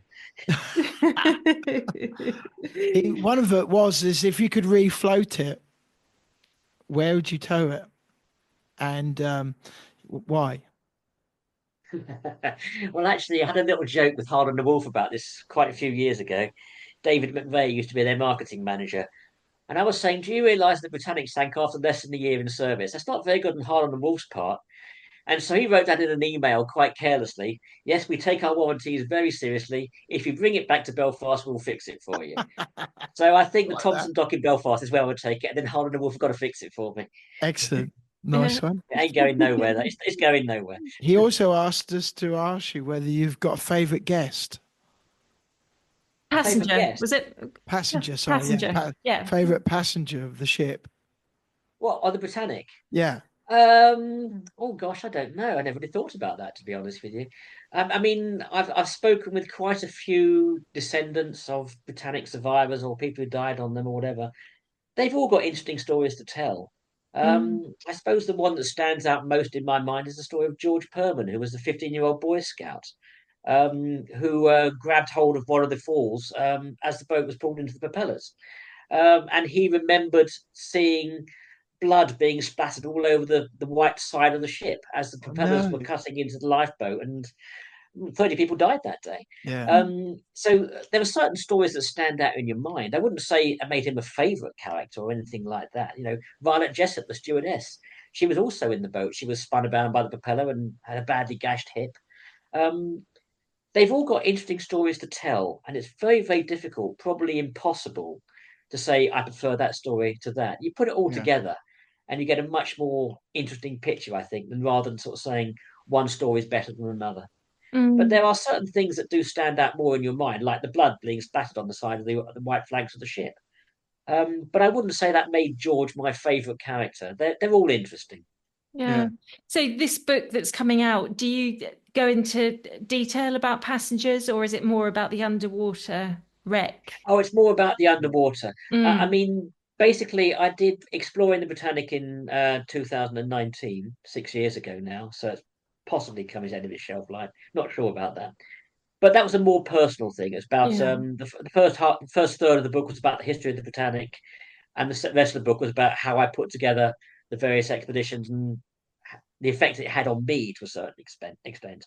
As far as the new book is concerned, there's a little bit of that. You've got to have a little bit of the history, otherwise, Yeah. someone who knows little about the Britannic will sort of say, "Well, there's something missing here," or whatever. Yeah. But to all intents and purposes, Britannic in the new book is really front and center. It's what we're doing, analyzing the wreck and what we're finding inside and on the wreck. So this new book is really more about Britannic than anything else, more about the Mm. wreck. Yeah. And what would you say, from everything from the time that your life has started with the journey of Britannic, what do you think you've has surprised you or shocked you the most? God, after 30 years working in the film business, that's a very difficult question to answer. There's an awful lot of stuff that I'm shocks talking about me. the Britannic. What do you think Britannic, you've learned that's shocked you or surprised you the most about it? I think the thing that surprises me is that I think the thing that frustrates me most of all, I think, is the various conspiracy theories that sort of jump up around the Britannic. You know, I But mean, that doesn't that was she keep it carrying alive? munitions? Sorry? Doesn't that not keep it alive? Keep the interest It alive for does. these things? It certainly acts as the lure. It certainly got me. It certainly got me interested. But the more I looked into it, the more it began to annoy me, I think, because some of it was just sort of clearly made up by Such as some conspiracy theorist or whatever, you know, like the munitions in the in the hold. You know, why was there a big 150-foot hole revealed by the Cousteau dive? Well, we've been down there on the wreck of the Britannic. There is no 150-foot hole or whatever. I think what is frustrating about the Britannic is how certain things are reported in the media. They always go for a much more sensational yeah, Mm. aspect of the story. And sometimes you tend to find, well, actually, the truth is rather more pedestrian and prosaic. It's not that sort of yeah, exciting at all. But of course, if you're in the media, if you're selling newspapers, you want to sort of up the ante a little bit, and so you go for absolutely. the more sensational aspects. So I Mm. think the thing I like about the book is I've been able to address the way that the media has approached it in the past and sort of dialed it down a notch, shall we say. There are Yeah. certain things that they are right about, But there are other things where you sort of think, no, there was no munitions in there. Why was Britannic nowhere near the position on the charts, for instance, or whatever? Well, the simple fact was, if you look at Britannic's log, she lies very, very close to where she was eventually found. You look at the position on the charts, or yes, about 7 miles from where the Britannic is, but there were 3 or 4 other wrecks between Britannic and that mark. And you want to say, well, why is that mark associated with Britannic? There are 3 or 4 wrecks that mark could actually apply to. So, Mm. to all intents and purposes, you tend to find that, well, I certainly tend to find it was very, very frustrating trying to sort of fight the conspiracy theorists who Yeah. love all this kind of thing. That's the thing I think that probably annoyed me most of all. And even though I've come up with sort of cast iron evidence, here's a photograph of the mine, not a torpedo. Here's the mine, and we found it. Bill, Yeah. Bill, Bill Smith found that in 2003. But people still want to believe the sensational stuff. That, I think, is what frustrates me more than anything. That's media, though, isn't it? It's just That's like, media, I know. absolutely, yeah. But Yeah, of course, but if it brings money into exploration, I'll take it. well, exactly. Yeah, and what is the next chapter for the Britannic and for you? And is there going to be another book and or a film Nothing or? planned at the moment, but we've still got more work to do on the interior. I mean, Mm, as I said, we're now working on the more archaeological aspects with the effort of marine antiquities. I think I'll make a decision on that later this year when I see how it goes this year and see what we've got. I mean, no point writing books for the sake of writing books or no, whatever. no. Um, but there will reach a point where if we're starting on conservation, fingers crossed, God willing, then yeah, there could be something in it. But it's something that I will sit down and weigh up when there's enough information to weigh up. I mean, there's a lot of stuff in the new book, um, and right now it's all up to date. But the thing that worries me is that we go into the Britannic this year or next year or whenever, and we'll sort of say, "Oh, we can change that now." So I mean, you're constantly updating things. You're constantly changing what you want to do. Like I said before, Richie Stevenson went into the fireman's passage just to photograph the open watertight door. When I saw there was a gap between the boilers to get to the next door, suddenly you're pushing to go further and further and further. So every Yeah. time you go inside the Britannic, I come away thinking, what's down there? We could go down there next time, possibly. And who knows what we'll find? That's what makes it interesting. Yes. I've got 3 questions for you. Okay. Uh-huh. Uh, so firstly, let's talk about the ship's bell. So Yeah. one of the bells been retrieved a few years ago. Is there another bell, or is that just that one that was on the mast? There is no bell retrieved as far as we're aware. There was a rumor that Cousteau had pinched one, Okay. but I don't think so. I'm not sure about that. We found one bell, which is a lookout's bell, Right. lying on the seabed, and that's one of our potential targets for retrieval. When we work with the effort, though, I Right. can't bring it up on my own. It has to be done correctly through the correct procedures or whatever. So there is a bell, and we're talking about it. Right. And with the Greek government, Yes. do they get a say on what comes up as well? Well, like I said, I mean, I own the wreck, Yeah. but I mean, it's a monument, Yeah. and you have to sort of you can't just rock up and sort of say, "I'm going to bring up the bell so and so." You've got to bring it up. You've got to conserve it or whatever. Yeah. Where does it go on display? These are all things that are discussed with the Greek effort, basically. Yeah. But we all want the same thing, Yeah. by and Mm. large. So it's a conversation I rather look forward to having. Uh, I remember years ago watching, I can't remember what it was. It was some film on Titanic, and they went down, grabbed to get hold of the captain's safe. I can't remember what film that was. It wasn't the Oh, that was Titanic. James Cameron's Titanic. It was the safe from one of It wasn't the the parlor big. suites. It wasn't the Hollywood one. It was something else I'd watched. And um, do you think there was a captain's safe on board the Britannic? No, I mean, I would love to find a cargo of gold down there, but we're not going to find that. She was a serving hospital Yeah, ship, so we're not going to sort of find any sort of gold bullion or diamond cargo or anything like that. It's just not there. yeah, Um, Titanic, okay, they had sort of a commercial cargo. Britannic was very much a military hospital ship. yeah, If there was any cargo at all on board, we found nothing really. it would be military supplies, like medical supplies, not military supplies. It's Bandages, like all that sort of stuff. medical supplies.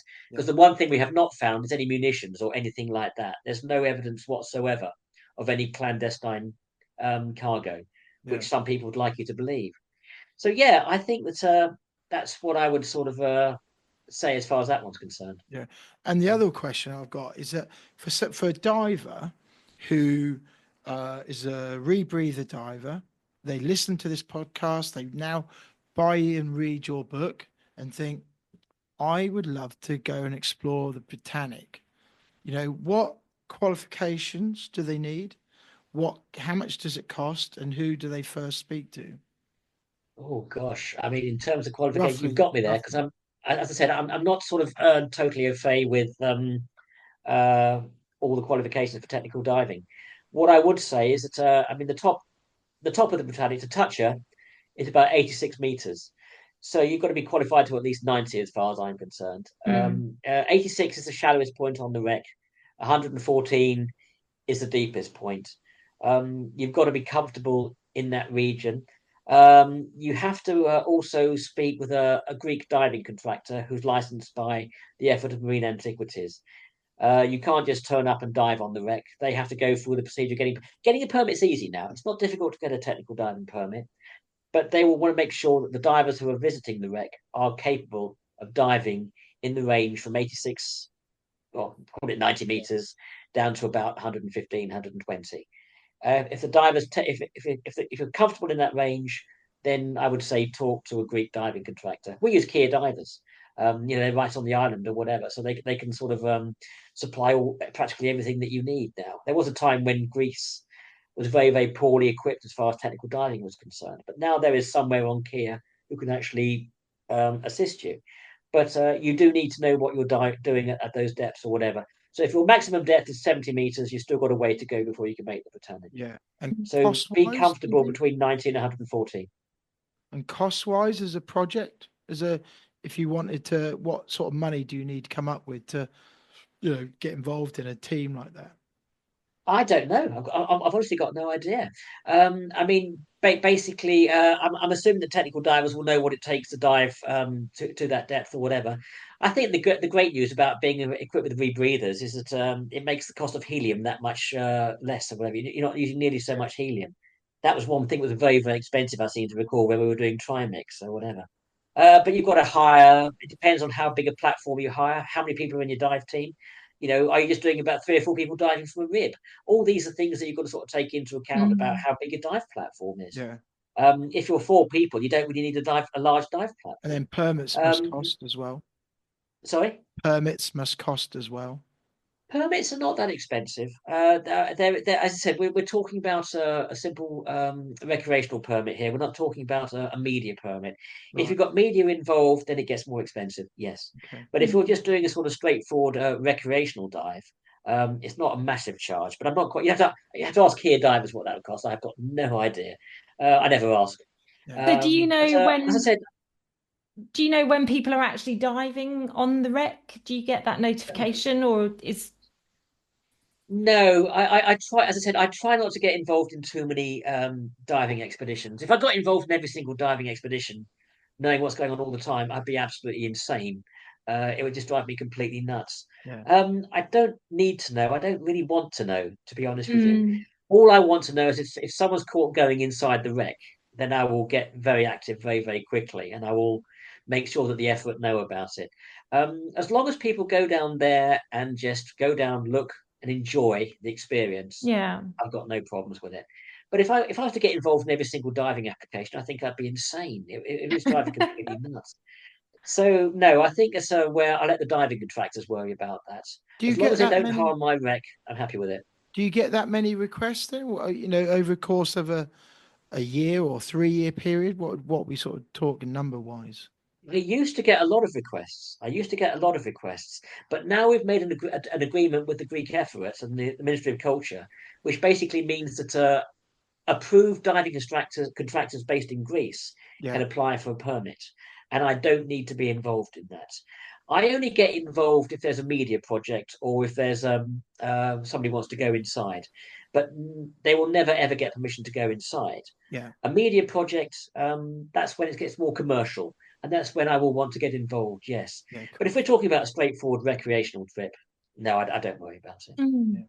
Yeah, oh, it's interesting. So, any recreational divers listening out there with the ability to get to those depths, they can just kind of contact the Greek authorities, dive centre, and Basically, yeah. I mean, I would start with Kier divers. There are other contractors or whatever, but Kier divers are on the island, mm, and they get a lot of interest every year. People who want to dive, not just the Britannic. You've got the Burdigala. You've also got there's an Italian vessel from I forgot the name of the one a little bit further out in the channel. A couple of years ago, we found another British vessel in the Kier Channel, HMS Louvain. But she's about 145, 150 meters, so I don't think she'd be a very Wow. popular dive. But wow. the point is, there are other wrecks in the Kier Channel apart from the Britannic. You can Yeah. work up to the Britannic by diving on the Patris, or the Birdie Gala is about 80 meters, I think, 70 or 80 meters. You can work up to the Britannic. Um, you don't just need to go to the Kier Channel and dive on the Britannic. There are other alternatives. Mm. Yeah, that's interesting, and yeah, good for the divers listening, knowing. Yeah. Yeah. Yeah. Should we ask our set questions? What do you think? Yes, yeah. So all our guests, we always have three set questions. So our first question, if you could take three people diving on the Britannic, they don't obviously need to be divers, it's just the principle of taking them underwater to see that wreck or penetrate that wreck. Who would you take and why? Well, the first one would have to be Jacques Cousteau, just to show him what he got wrong. I think that would be good fun. Um, Just see the yeah, look as I on his said, I mean, face. Jacques Cousteau dived it in 1976, and no, it's a trailblazing dive. But there are things he came back and reported that were just that haven't stood up to the test of time. So I think I'd like to go down there with Jacques Cousteau and just sort of say, Jacques, this is what we found, and see what he says. That would be interesting. Yeah. Number two, I think probably my dad. Hmm. He's sadly no longer with us, but the reason being, I've never forgotten the look on his face when I told him I bought the Britannic. And I remember him sitting in the chair, looking at me, sort of saying, "You've bought what?" And it was that pause, that millisecond pause, that made me think that sort of, does he think his son's lost his marbles? His son and heir's gone mad, or something like that. I've never forgotten that look on his face, that slightly quizzical look. And so I'd like to show him what we've achieved down there. Mm. I think he'd be very proud, be very interested. But as I said, sadly, that will never happen now. Number three, this is the hard one. But I probably came up with the. You've heard of Fred Dibner, of course, Yeah. the famous steeplejack from Lancashire. He was very much into his industrial heritage and steam engines or whatever. And I think he's Lovely. the kind of person who, if you took him inside, that he's now been dead for about 20 years. But I think he's the kind of person who, if he could dive inside the Britannic and see those huge quadruple expansion reciprocating engines, the largest marine engines ever built, or whatever, he would love it. It would Yeah. be right Mm. down his alley. He'd love to just scoot around that engine room forever, I think. To see someone like that experience what it's like inside the engine room of the Britannic, I think he'd love it. So Yeah. yeah, Fred Dibner, number three. They're great answers, and I think Fred Dibner. I used to love watching his programs. Such a He was great, character. wasn't he? Yeah, Yeah. such a character. And yeah, I could just imagine his face looking at those engines and working it all out. And yeah, that'd be amazing to see that. Can I ask you a personal question? And if you'd rather not answer, it's fine. I totally get it. But on behalf of our listeners who probably be shouting at us, going, ask, what would you pay for a wreck like Britannic? What we sort of talking? Before I answer that question, I'll ask you a question. Yeah. You put a price on it. I don't really know because I'm thinking so we're talking mid 90s, aren't we? Um, Yeah.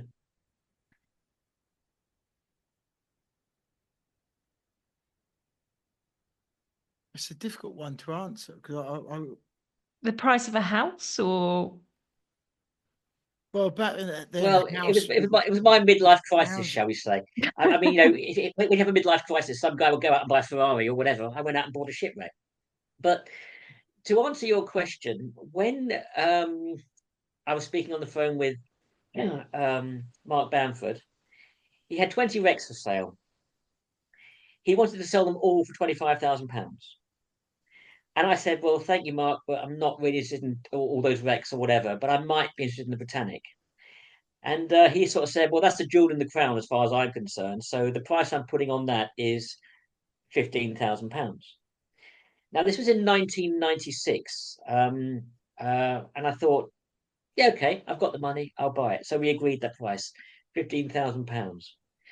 The following year, James Cameron's Titanic movie came out, and everything, and I mean everything to do with the Titanic in terms of price and whatever, went through the roof. So, what price would I put on the Britannic now? Impossible to Mm. say. Certainly a heck of a lot more than I paid for it. So, yeah, that's basically it. That's your answer. But there is a responsibility with it, isn't there? Because you do want to maintain. There's a lot of companies out there who have been scrapping and salvaging British wrecks, even when there's been deaths on board, um, and even though the British government have tried to protect them, other parts of the world they've salvaged them, they lifted them up and took all the bits and pieces, and there's nothing left of them. So it comes a responsibility of looking after some of these wrecks. And, it's good to hear that between you and the Greek government, there is a level of control of what goes on down there. Absolutely. Yeah. Because A that's very, protecting very, that very history. tight level of control. I mean, Britannic is about the good thing about Britannic, she's 3 miles from the shore. So if anyone turns out with her to do any salvaging, you'll see what's going on very, very easily. Mm. Yeah. Also, she's in the middle of a very, very busy shipping lane. So anybody who stops over the wreck without a permit, they will check you out very, very quickly. So Britannic is reasonably safe. I Yeah. don't have any fears about. I mean, nothing stops a diver from picking up a cup and putting it in their pocket, unfortunately. But in terms of large scale salvage going on or whatever, Mm. I don't think Britannic is in any danger whatsoever. I mean, she is a monument. The Greeks classify her as a monument. Yeah. And like I said before, the Greek government take their antiquities incredibly seriously. If you start playing around with shipwrecks without permission that are protected as monuments or whatever, they will be down on you like a ton of bricks or something Yeah. like that. It really it's quite a hefty, not just a fine, but potential prison sentence if Yeah. you're caught looting monuments and things like that. So yeah, so I feel a lot more secure about it than I did when I first bought it, shall I say? Yeah. But Mm. yeah, it's been difficult sometimes to sort of get that agreement on things, but we seem to sort of be agreeing on practically everything at the moment, which is great. Yeah. Yeah. That's good for the progress. Yeah. And what did your Yeah. dad say to you when you told him what you paid? What? I never told him. Well, it's too late then, isn't it? You've Yeah. done it. It's Yeah, too You've late done done the it. now. But deal. no, I never told him how much I paid for it. Yeah. Cool. Excellent. All right, brilliant. Okay. Next question is, what gets you out of your comfort zone? Doesn't have to be about I diving, don't it could be think about anything. anything. Yeah, I don't. I mean, the honest. I thought about this one, and the honest truth is, there's not much because working in the film industry has always been a very, very insecure business. One minute you're Mm. working, the next minute you're not. Yeah. So, I mean, unemployment can sometimes be a little bit scary, shall we say? But then I sort of became involved in the Britannic, and suddenly we're talking about diving. I had no experience whatsoever with that. Archaeology, knew absolutely zip about that or whatever. Um, I don't. The comfort zone kind of doesn't really apply to me because I've done so many weird and strange things. All of them so radically different. It's a bit scary at times, no doubt Yeah. about it. Sort of going off on a complete tangent and not knowing where you're going or what you're doing. But I don't think I've ever really been scared about leaving my comfort zone, as the saying goes. Probably because I don't think I've really got one. Um, you know, um, my life is a lot of things I've done have been quite risky in my life, not in terms of risky of putting my life on the line or whatever. Yeah.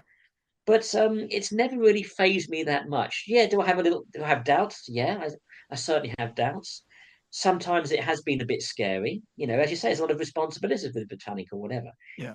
It's not just a case of saying, "Hey, Britannic is all mine." Yeah, but what are you going to do with it, Simon? Yeah. Mm. So yeah, it's a little bit scary sometimes having this responsibility. I've got certain rights, but with rights come responsibilities or whatever. So I suppose crossing the line sometimes is one thing I've got to be very, very careful about thinking about. But it often takes me out of my comfort zone, and it's never really been something that's scared me off completely.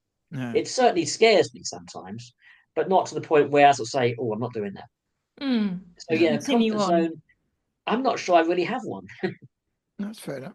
Yeah. No, well, it's a good explanation as well. So, yeah, good. And then our final question is about having a billboard. So we would say if you could refloat the Britannic in theory and put some kind of billboard on her side or an image or a video that's, projected onto the hull, what would you put on it and why? And the whole world would see this. Well, I've started with James Bond at the beginning of this talk. My dad's work on James Bond or whatever. So I'm going to end with a little quote from Ian Fleming. He wrote another book, which I'm sure you've heard of, called Chitty Chitty Bang Bang. Yeah. A lot of people don't realise that Ian Fleming, the creator of James Bond, actually wrote Chitty Chitty Bang Bang. Um, and what he wrote was that's right. He wrote in Chitty Chitty Bang Bang. He says, "Never say no to adventures, otherwise you'll lead a very dull life." Yeah, And I think that pretty well sums up what I've been doing on Britannic for about the last 20 or 30 years. In that's fact, it's brilliant. spot on, I like to that. be honest with you. Yeah, really, So there you really go. good. I like that. Yeah, and that applies to everybody, above water, underwater as well.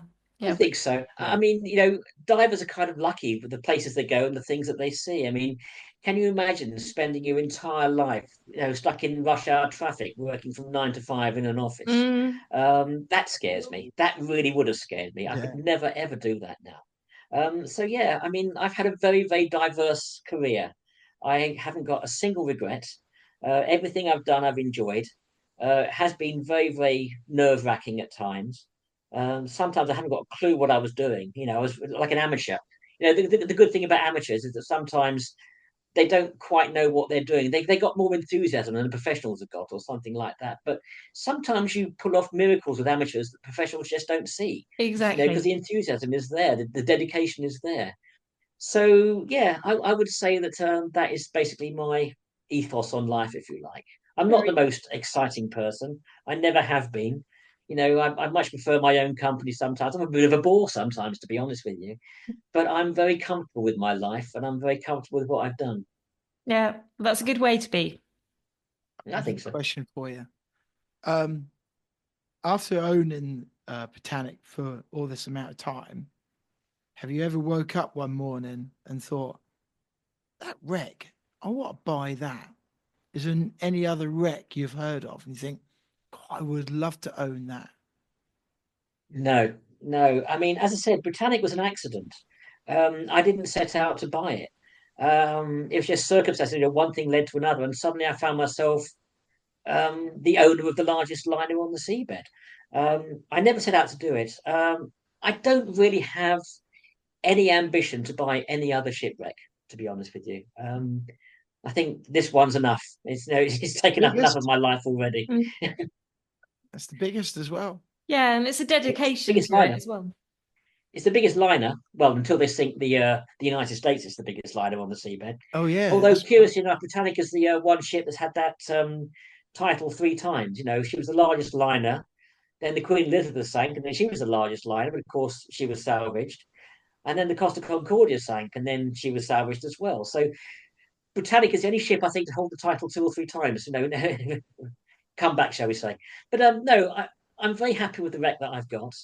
yeah. Every diver says to me, "You picked the right wreck" or something like that. And I think they're probably right. But no, I don't want any more. I think the Mm. responsibility of one, particularly such an important one, is enough. Yeah. Yeah, Yeah. Good. yeah. So we'll put the link to the book where people can find it, and Oh, just thank you. hope it does, yeah, really, really well. I And think, well, yeah, I think it will. I mean, this one's different because the Titanic market will love it. But like I said, this is the first time I've written a book which applies not just to Titanic, but also to divers. mm, And I feel kind of guilty, sort of teasing, saying this is what's inside, but you can't see it, or something like that. I feel a little bit guilty about that, but I think we're doing. I think we've got the right course of action. Personally, if people want to go to the Britannic, I've got no problems with that, as long as they stay out and don't disturb it. No Yeah, problems yeah, whatsoever. Yeah. Well, it gives people, ambition and aspiration as well to get to those depths. And diving is always moving forward. And, even in the short time that. Hello, I've lost you.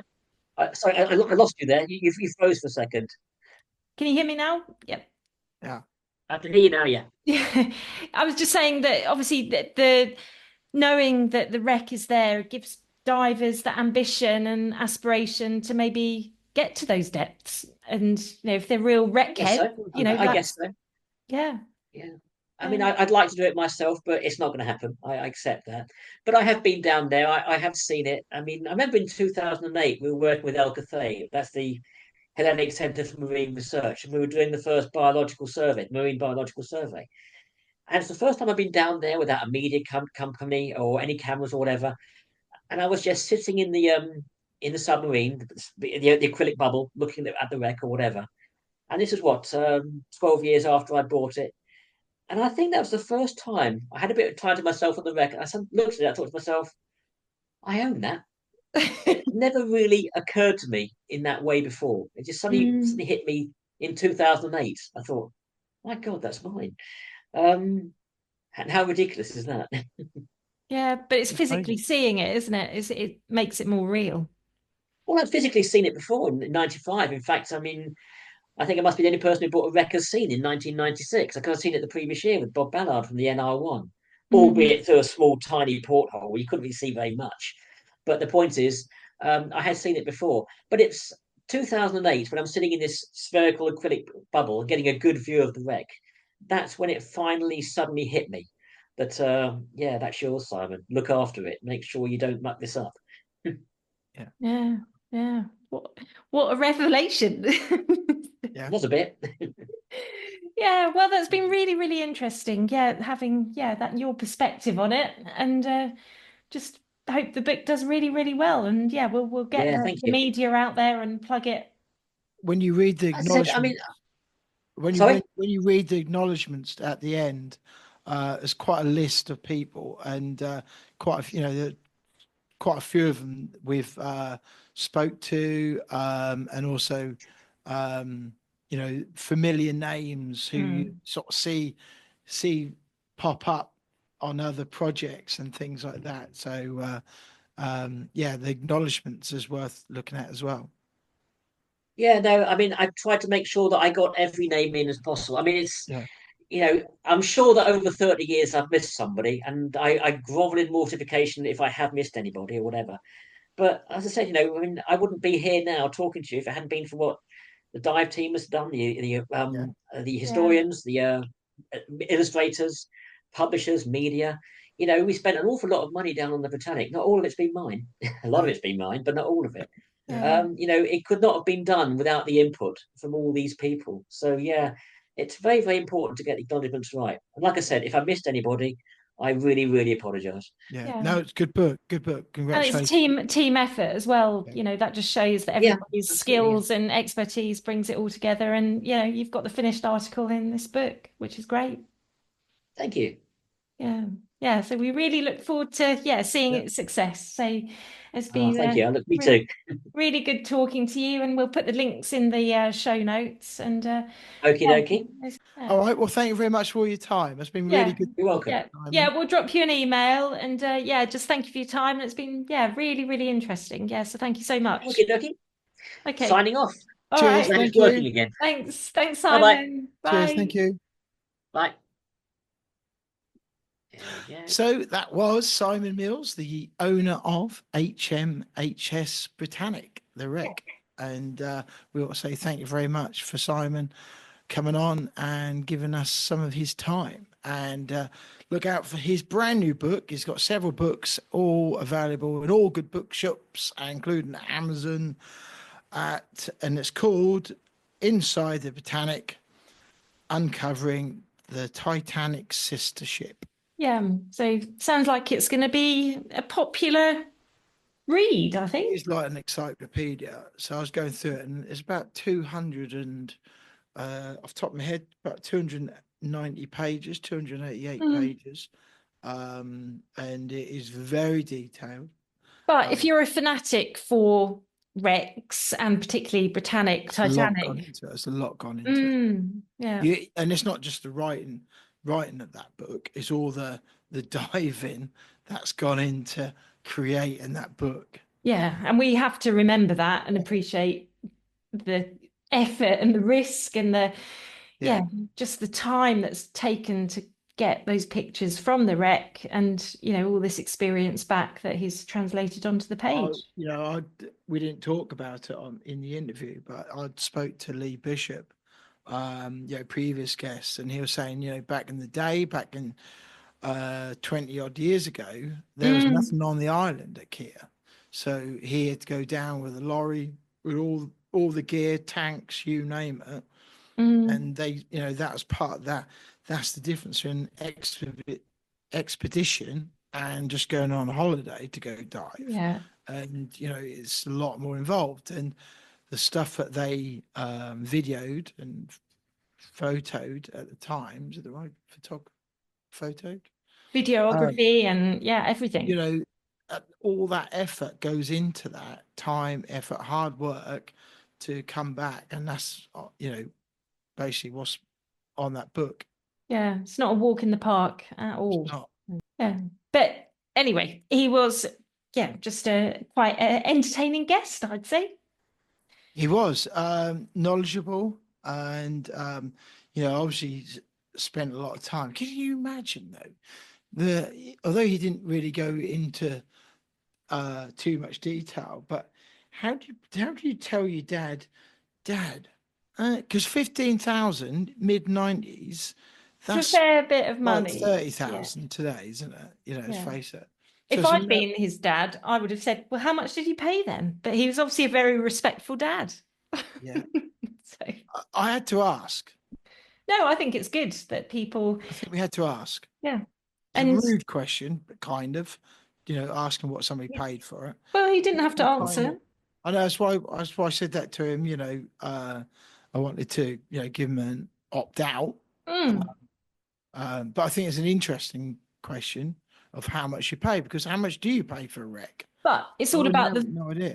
it's not about, it's about the value you personally want to place on that object that you've been offered. It is. It's not I about a wouldn't know where to market start. price.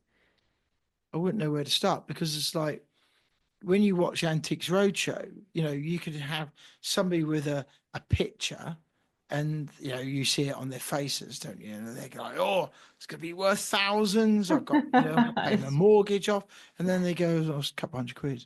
No, and you can see the pain on their faces. They're trying to look Yeah, but that's happy. different because he obviously had the kind of want and he had that inquisitiveness about having a Why wreck. did John Bamford own 20 odd wrecks? It's nothing. Mm.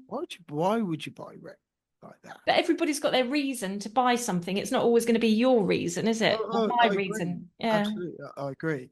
So I can Yeah. just imagine that conversation with your dad to say, "Dad, I was going, that car I was going to buy, You're bonkers. Yeah. I didn't buy it. I didn't buy that car. And what have you bought? Oh, I bought HMS It's on the seabed. It's never coming out, and it's over 100 meters deep, and I'm never going to dive it or touch it.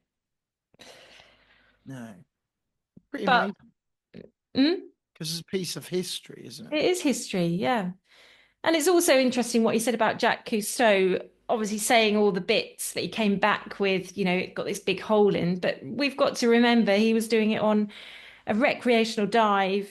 And He knocked probably off his was, head, I'd say. yeah, off his head. It's just gonna, so there has to be some kind of license to what he has said, to what is realistically factual. Yeah, and that could have been light. Mm, The way maybe light was maybe dark at one stage, and he thought that was a hole, or yeah, whether it's whether all he was lost just in he was time. trying to increase interest in it, There was media behind it. He was making it, flowery and appealing to the masses as well. So you've got to take all those things into account. But luckily, someone like Simon, it is pretty much factual, isn't it? And he's doing this for his own passion. There's not a media company involved in this book.